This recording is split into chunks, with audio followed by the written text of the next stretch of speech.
केन्दुझर जिला सारपड़ा आज भगवान बिरसा मुंडा 150तम जयंती में विभिन्न प्रकल्पर उद्घाटन आभासी माध्यम करथिले प्रधानमंत्री नरेंद्र मोदी।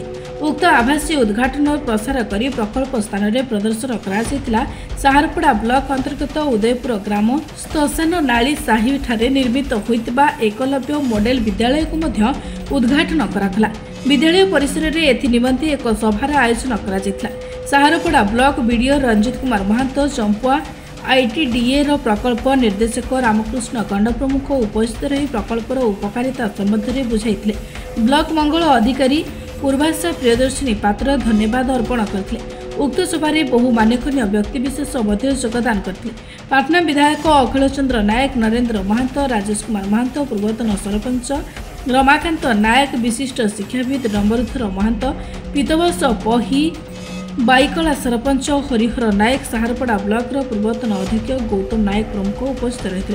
आज समस्त आदिवासी समाज कहले अत्युक्त हम ना।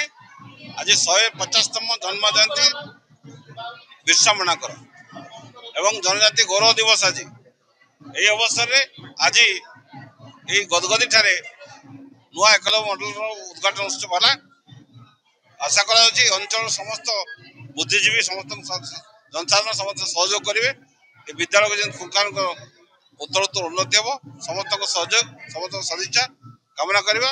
आदिवासी भाई भौणी मैंने अन्य छात्र छात्री अच्छे उत्तरोत्तर शिक्षा लाभ करेंगे और देशर अंचल सुनाम करेंगे। केन्दुझर दशरथ वारिंग रिपोर्ट निरपेक्ष।